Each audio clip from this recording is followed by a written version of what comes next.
Chapter 9. Persistence. The sustained effort necessary to induce faith. The eighth step toward riches. Persistence is an essential factor in the procedure of transmuting desire into its monetary equivalent. The basis of persistence is the power of will. Willpower and desire, when properly combined, make an irresistible pair. Men who accumulate great fortunes are generally known as cold-blooded and sometimes ruthless. Often they are misunderstood. What they have is willpower, which they mix with persistence and place back of their desires to ensure the attainment of their objectives. Henry Ford has been generally misunderstood to be ruthless and cold-blooded. This misconception grew out of Ford's habit of following through in all of his plans with persistence. The majority of people are ready to throw their aims and purposes overboard and give up at the first sign of opposition or misfortune. A few carry on despite all opposition until they attain their goal. These few are the Fords, Carnegies, Rockefellers, and Edisons. There may be no heroic connotation to the word persistence, but the quality is to the character of man what carbon is to steel. The building of a fortune generally involves the application of the entire 13 factors of this philosophy. These principles must be understood. They must be applied with persistence by all who accumulate money. If you are following this book with the intention of applying the knowledge it conveys, your first test as to your persistence will come when you begin to follow the 6 steps described in the second chapter. Unless you are one of the 2 out of every 100 who already have a definite goal at which you are aiming, and a definite plan for its attainment, you may read the instructions and then pass on with your daily routine and never comply with those instructions. The author is checking you up at this point because lack of persistence is one of the major causes of failure.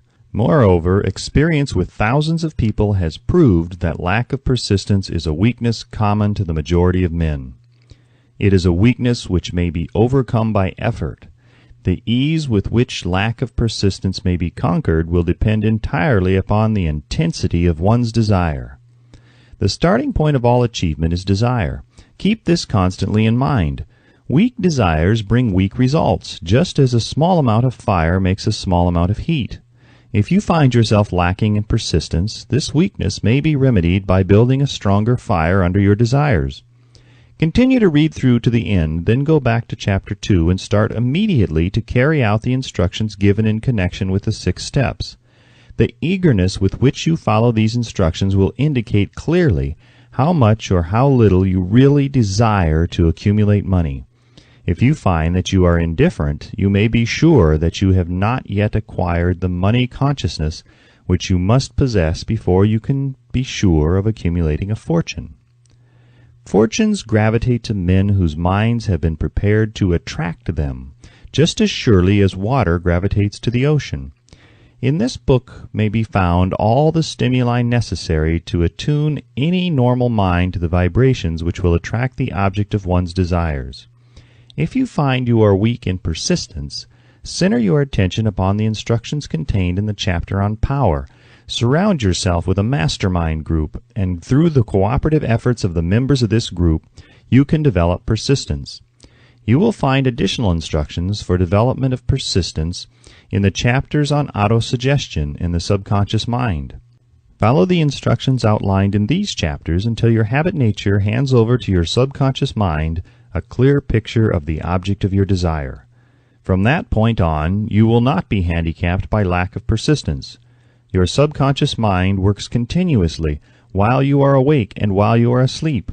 Spasmodic or occasional effort to apply the rules will be of no value to you. To get results, you must apply all of the rules until their application becomes a fixed habit with you. In no other way can you develop the necessary money consciousness. Poverty is attracted to the one whose mind is favorable to it, as money is attracted to him whose mind has been deliberately prepared to attract it, and through the same laws. Poverty consciousness will voluntarily seize the mind which is not occupied with the money consciousness. A poverty consciousness develops without conscious application of habits favorable to it. The money consciousness must be created to order, unless one is born with such a consciousness. Catch the full significance of the statements in the preceding paragraph, and you will understand the importance of persistence in the accumulation of a fortune. Without persistence, you will be defeated, even before you start. With persistence, you will win. If you have ever experienced a nightmare, you will realize the value of persistence. You are lying in bed, half awake, with a feeling that you are about to smother. You are unable to turn over or to move a muscle. You realize that you must begin to regain control over your muscles. Through persistent effort of willpower, you finally manage to move the fingers of one hand. By continuing to move your fingers, you extend your control to the muscles of one arm until you can lift it. Then you gain control of the other arm in the same manner. You finally gain control over the muscles of one leg and then extend it to the other leg. Then, with one supreme effort of will, you regain complete control over your muscular system and snap out of your nightmare. The trick has been turned step by step. You may find it necessary to snap out of your mental inertia through a similar procedure, moving slowly at first and then increasing your speed until you gain complete control over your will. Be persistent, no matter how slowly you may at first have to move. With persistence will come success. If you select your mastermind group with care, you will have in it at least one person who will aid you in the development of persistence. Some men who have accumulated great fortunes did so because of necessity. They developed the habit of persistence because they were so closely driven by circumstances that they had to become persistent. There is no substitute for persistence. It cannot be supplanted by any other quality. Remember this, and it will hearten you in the beginning when the going may seem difficult and slow. Those who have cultivated the habit of persistence seem to enjoy insurance against failure. No matter how many times they are defeated, they finally arrive up toward the top of the ladder. Sometimes it appears that there is a hidden guide whose duty is to test men through all sorts of discouraging experiences. Those who pick themselves up after defeat and keep on trying arrive, and the world cries, "Bravo! I knew you could do it." The hidden guide lets no one enjoy great achievement without passing the persistence test. Those who can't take it simply do not make the grade. Those who can take it are bountifully rewarded for their persistence. They receive as their compensation whatever goal they are pursuing. That is not all. They receive something infinitely more important than material compensation, the knowledge that every failure brings with it the seed of an equivalent advantage. There are exceptions to this rule. A few people know from experience the soundness of persistence. They are the ones who have not accepted defeat as being anything more than temporary. They are the ones whose desires are so persistently applied that defeat is finally changed into victory. We who stand on the sidelines of life see the overwhelmingly large number who go down in defeat, never to rise again. We see the few who take the punishment of defeat as an urge to greater effort. These, fortunately, never learn to accept life's reverse gear.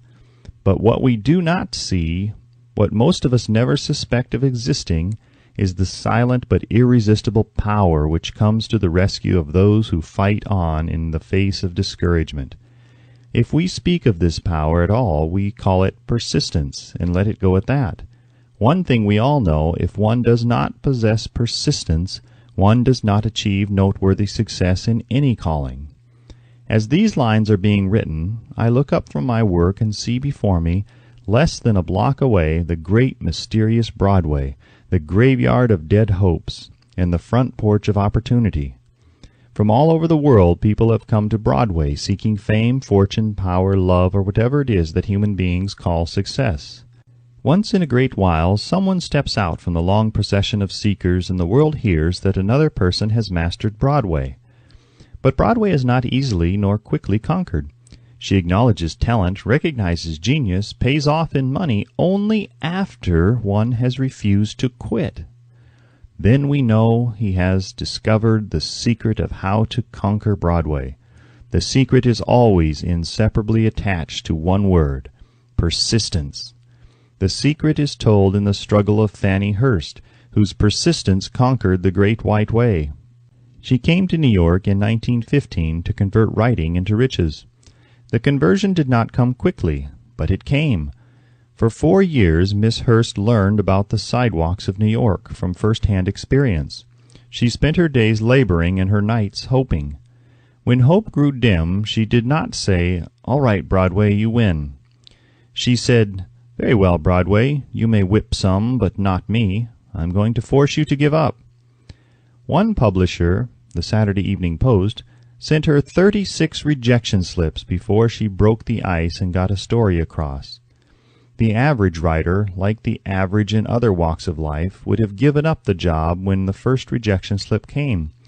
She pounded the pavements for 4 years to the tune of the publisher's no, because she was determined to win. Then came the payoff. The spell had been broken. The unseen guide had tested Fannie Hurst, and she could take it. From that time on, publishers made a beaten path to her door. Money came so fast she hardly had time to count it. Then the moving picture men discovered her, and money came not in small change, but in floods. The moving picture rights to her latest novel, Great Laughter, brought $100,000, said to be the highest price ever paid for a story before publication. Her royalties from the sale of the book probably will run much more. Briefly, you have a description of what persistence is capable of achieving. Fannie Hurst is no exception. Wherever men and women accumulate great riches, you may be sure they first acquired persistence. Broadway will give any beggar a cup of coffee and a sandwich, but it demands persistence of those who go after the big stakes. Kate Smith will say amen when she reads this. For years she sang without money and without price before any microphone she could reach. Broadway said to her, "Come and get it if you can take it." She did take it until one happy day Broadway got tired and said, "What's the use? You don't know when you're whipped, so name your price and go to work in earnest." Smith named the price. It was plenty. Away up in figures so high that one's week's salary is far more than most people make in a whole year. Verily, it pays to be persistent. Persistence is a state of mind, therefore it can be cultivated. Like all states of mind, persistence is based upon definite causes. Among them, these. A. Definiteness of purpose. Knowing what one wants is the first and perhaps the most important step toward the development of persistence. A strong motive forces one to surmount many difficulties. B. Desire. It is comparatively easy to acquire and to maintain persistence in pursuing the object of intense desire. C. Self-reliance. Belief in one's ability to carry out a plan encourages one to follow the plan through with persistence. Self-reliance can be developed through the principle described in the chapter on autosuggestion. D. Definiteness of plans. Organized plans, even though they may be weak and entirely impractical, encourage persistence. E. Accurate knowledge. Knowing that one's plans are sound, based upon experience or observation, encourages persistence. Guessing instead of knowing destroys persistence. F. Cooperation. Sympathy, understanding, and harmonious cooperation with others tend to develop persistence. G. Willpower. The habit of concentrating one's thoughts upon the building of plans for the attainment of a definite purpose leads to persistence. H. Habit. Persistence is the direct result of habit. The mind absorbs and becomes a part of the daily experiences upon which it feeds. Fear, the worst of all enemies, can be effectively cured by forced repetition of acts of courage. Everyone who has seen active service in war knows this. Before leaving the subject of persistence, take inventory of yourself and determine in what particular, if any, you are lacking in this essential quality. Measure yourself courageously, point by point, and see how many of the 8 factors of persistence you lack. The analysis may lead to discoveries that will give you a new grip on yourself. Symptoms of lack of persistence. Here you will find the real enemies which stand between you and noteworthy achievement. Here you will find not only the symptoms indicating weakness of persistence, but also the deeply seated subconscious causes of this weakness. Study the list carefully and face yourself squarely if you really wish to know who you are and what you are capable of doing. These are the weaknesses which must be mastered by all who accumulate riches. 1. Failure to recognize and to clearly define exactly what one wants. 2. Procrastination with or without cause, usually backed up with a formidable array of alibis and excuses. 3. Lack of interest in acquiring specialized knowledge. 4. Indecision, the habit of passing the buck on all occasions instead of facing issues squarely, also backed by alibis. 5. The habit of relying upon alibis instead of creating definite plans for the solution of problems. 6. Self-satisfaction. There is but little remedy for this affliction, and no hope for those who suffer from it. 7. Indifference, usually reflected in one's readiness to compromise on all occasions rather than meet opposition and fight it. 8. The habit of blaming others for one's mistakes and accepting unfavorable circumstances as being unavoidable. 9. Weakness of desire, due to neglect in the choice of motives that impel action. 10. Willingness, even eagerness, to quit at the first sign of defeat, based upon one or more of the 6 basic fears. 11. Lack of organized plans placed in writing where they may be analyzed. 12. The habit of neglecting to move on ideas or to grasp opportunity when it presents itself. 13. Wishing instead of willing. 14. The habit of compromising with poverty instead of aiming at riches. General absence of ambition to be, to do, and to own. 15. Searching for all the shortcuts to riches, trying to get without giving a fair equivalent, usually reflected in the habit of gambling, endeavoring to drive sharp bargains. 16. Fear of criticism. Failure to create plans and to put them into action because of what other people will think, do, or say. This enemy belongs at the head of the list because it generally exists in one's subconscious mind, where its presence is not recognized. See the 6 basic fears in a later chapter. Let us examine some of the symptoms of the fear of criticism. The majority of people permit relatives, friends, and the public at large to so influence them that they cannot live their own lives because they fear criticism. Huge numbers of people make mistakes in marriage, stand by the bargain, and go through life miserable and unhappy because they fear criticism which may follow if they correct the mistake. Anyone who has submitted to this form of fear knows the irreparable damage it does by destroying ambition, self-reliance, and the desire to achieve. Millions of people neglect to acquire belated educations after having left school because they fear criticism. Countless numbers of men and women, both young and old, permit relatives to wreck their lives in the name of duty because they fear criticism.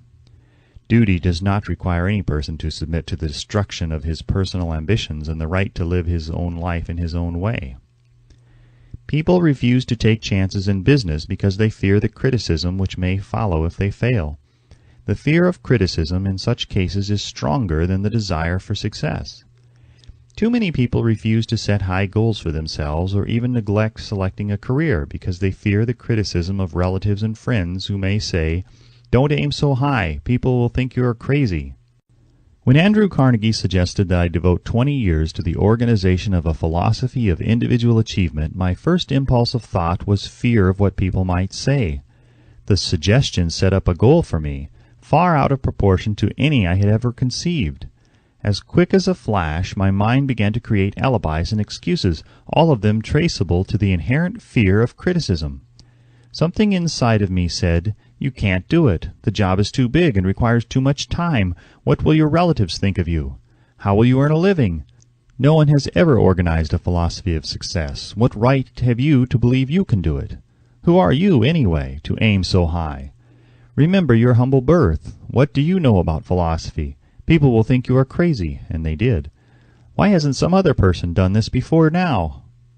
These and many other questions flashed into my mind and demanded attention. It seemed as if the whole world had suddenly turned its attention to me with the purpose of ridiculing me, into giving up all the desire to carry out Mr. Carnegie's suggestion. I had a fine opportunity, then and there, to kill off ambition before it gained control of me. Later in life, after having analyzed thousands of people, I discovered that most ideas are stillborn and need the breath of life injected into them through definite plans of immediate action. The time to nurse an idea is at the time of its birth. Every minute it lives gives it a better chance of surviving. The fear of criticism is at the bottom of the destruction of most ideas which never reach the planning and action stage. Many people believe that material success is the result of favorable breaks. There is an element of ground for that belief, but those depending entirely upon luck are nearly always disappointed, because they overlook another important factor which must be present before one can be sure of success. It is the knowledge with which favorable breaks can be made to order. During the Depression, W.C. Fields, the comedian, lost all his money and found himself without income, without a job and his means of earning a living. Vaudeville no longer existed. Moreover, he was past 60 when many men consider themselves old. He was so eager to stage a comeback that he offered to work without pay in a new field, movies. In addition to his other troubles, he fell and injured his neck. To many, that would have been the place to give up and quit. But Fields was persistent. He knew that if he carried on, he would get the breaks sooner or later, and he did get them, but not by chance. Marie Dressler found herself down and out with her money gone with no job when she was about 60. She, too, went after the breaks and got them. Her persistence brought an astounding triumph late in life, long beyond the age when most men and women are done with ambition to achieve. Eddie Cantor lost his money in the 1929 stock crash, but he still had his persistence and his courage. With these, plus 2 prominent eyes, he exploited himself back into an income of $10,000 a week. Verily, if one has persistence, one can get along very well without many other qualities. The only break anyone can afford to rely upon is a self-made break. These come through the application of persistence. The starting point is definiteness of purpose. Examine the first 100 people you meet. Ask them what they want most in life, and 98 of them will not be able to tell you. If you press them for an answer, some will say security, many will say money, a few will say happiness, others will say fame and power, and still others will say social recognition, ease in living, ability to sing, dance, or write. But none of them will be able to define these terms or give the slightest indication of a plan by which they hope to attain these vaguely expressed wishes. Riches do not respond to wishes. They respond only to definite plans backed by definite desires through constant persistence. How to develop persistence? There are 4 simple steps which lead to the habit of persistence. They call for no great amount of intelligence, no particular amount of education, and but little time or effort. The necessary steps are: 1. A definite purpose backed by burning desire for its fulfillment. 2. A definite plan expressed in continuous action. 3. A mind closed tightly against all negative and discouraging influences, including negative suggestions of relatives, friends, and acquaintances. 4. A friendly alliance with one or more persons who will encourage one to follow through with both plan and purpose. These 4 steps are essential for success in all walks of life. The entire purpose of the 13 principles of this philosophy is to enable one to take these 4 steps as a matter of habit. These are the steps by which one may control one's economic destiny. They are the steps that lead to freedom and independence of thought. They are the steps that lead to riches in small or great quantities. They lead the way to power, fame, and worldly recognition. They are the 4 steps which guarantee favorable breaks. They are the steps that convert dreams into physical realities. They lead also to the mastery of fear, discouragement, indifference. There is a magnificent reward for all who learn to take these 4 steps. It is the privilege of writing one's own ticket and of making life yield whatever price is asked. I have no way of knowing the facts, but I venture to conjecture that Mrs. Wallace Simpson's great love for a man was not accidental, nor the result of favorable breaks alone. There was a burning desire and careful searching at every step of the way. Her first duty was to love. What is the greatest thing on earth? The Master called it love, not man-made rules, criticism, bitterness, slander, or political marriages, but love. She knew what she wanted, not after she met the Prince of Wales, but long before that. Twice when she had failed to find it, she had the courage to continue her search.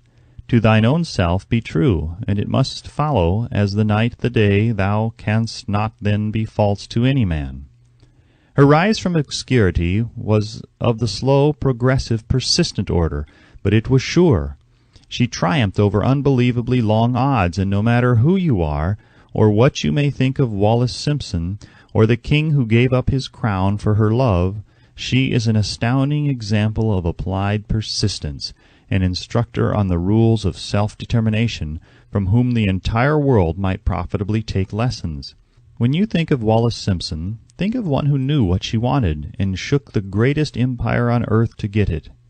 Women who complain that this is a man's world, that women do not have an equal chance to win, owe it to themselves to study carefully the life of this unusual woman, who at an age when most women consider old, captured the affections of the most desirable bachelor in the entire world. And what of King Edward? What lesson may we learn from his part in the world's greatest drama of recent times? Did he pay too high a price for the affections of the woman of his choice? Surely no one but he can give the correct answer. The rest of us can only conjecture. This much we know. The king came into the world without his own consent. He was born to great riches without requesting them. He was persistently sought in marriage. Politicians and statesmen throughout Europe tossed dowagers and princesses at his feet. Because he was the firstborn of his parents, he inherited a crown which he did not seek, and perhaps did not desire. For more than 40 years he was not a free agent, could not live his life in his own way, had but little privacy, and finally assumed duties inflicted upon him when he ascended the throne.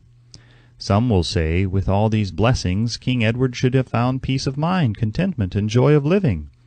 The truth is that back of all the privileges of a crown, all the money, the fame, and the power inherited by King Edward, there was an emptiness which could be filled only by love. His greatest desire was for love.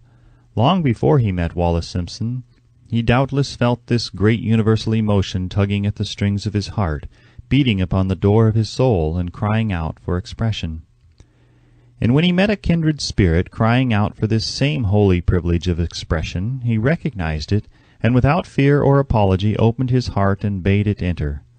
All the scandal-mongers in the world cannot destroy the beauty of this international drama, through which two people found love and had the courage to face open criticism, renounce all else to give it holy expression. King Edward's decision to give up the crown of the world's most powerful empire for the privilege of going the remainder of the way through life with the woman of his choice was a decision that required courage. The decision also had a price, but who has the right to say the price was too great? Surely not he who said, "He among you who is without sin, let him cast the first stone." As a suggestion to any evil-minded person who chooses to find fault with the Duke of Windsor because his desire was for love, and for openly declaring his love for Wallis Simpson, and giving up his throne for her, let it be remembered that the open declaration was not essential. He could have followed the custom of clandestine liaison, which has prevailed in Europe for centuries without giving up either his throne or the woman of his choice, and there would have been no complaint from either church or laity. But this unusual man was built of sterner stuff. His love was clean, it was deep and sincere, it represented the one thing which above all else he truly desired. Therefore he took what he wanted and paid the price demanded. If Europe had been blessed with more rulers with the human heart and the traits of honesty of ex-King Edward, for the past century that unfortunate hemisphere, now seething with greed, hate, lust, political connivance, and threats of war, would have a different and a better story to tell, a story in which love and not hate would rule. In the words of Stuart Austin Weir, we raise our cup and drink this toast to ex-King Edward and Wallis Simpson. Blessed is the man who has come to know that our muted thoughts are our sweetest thoughts. Blessed is the man who from the blackest depths can see the luminous figure of love, and seeing, sing, and singing say, "Sweeter far than uttered lays are the thoughts I have of you." In these words would we pay tribute to the two people who, more than all others of modern times, have been the victims of criticism and the recipients of abuse, because they found life's greatest treasure and claimed it. Mrs. Simpson read and approved this analysis. Most of the world will applaud the Duke of Windsor and Wallis Simpson because of their persistence in searching until they found life's greatest reward. All of us can profit by following their example in our own search for that which we demand of life. What mystical power gives to men of persistence the capacity to master difficulties? Does the quality of persistence set up in one's mind some form of spiritual, mental, or chemical activity which gives one access to supernatural forces? Does infinite intelligence throw itself on the side of the person who still fights on after the battle has been lost, with the whole world on the opposing side? These and many other similar questions have arisen in my mind as I have observed men like Henry Ford, who started at scratch and built an industrial empire of huge proportions with little else in the way of a beginning but persistence, or Thomas A. Edison, who, with less than 3 months of schooling, became the world's leading inventor and converted persistence into the talking machine, the moving picture machine, and the incandescent light, to say nothing of 100 other useful inventions. I had the happy privilege of analyzing both Mr. Edison and Mr. Ford year by year over a long period of years, and therefore the opportunity to study them at close range, so I speak from actual knowledge when I say that I found no quality save persistence in either of them that even remotely suggested the major source of their stupendous achievements. As one makes an impartial study of the prophets, philosophers, miracle men, and religious leaders of the past, one is drawn to the inevitable conclusion that persistence, concentration of effort, and definiteness of purpose were the major sources of their achievements. Consider, for example, the strange and fascinating story of Mohammed. Analyze his life, compare him with men of achievement in this modern age of industry and finance, and observe how they have one outstanding trait in common: persistence. If you are keenly interested in studying the strange power which gives potency to persistence, read a biography of Mohammed, especially the one by Asad Bai. This brief review of that book by Thomas Segru in the Herald Tribune will provide a preview of the rare treat in store for those who take the time to read the entire story of one of the most astounding examples of the power of persistence known to civilization. The Last Great Prophet, reviewed by Thomas Segru. Mohammed was a prophet, but he never performed a miracle. He was not a mystic, he had no formal schooling, he did not begin his mission until he was 40. When he announced that he was the messenger of God, bringing the word of the true religion, he was ridiculed and labeled a lunatic. Children tripped him, and women threw filth upon him. He was banished from his native city, Mecca, and his followers were stripped of their worldly goods and sent into the desert after him.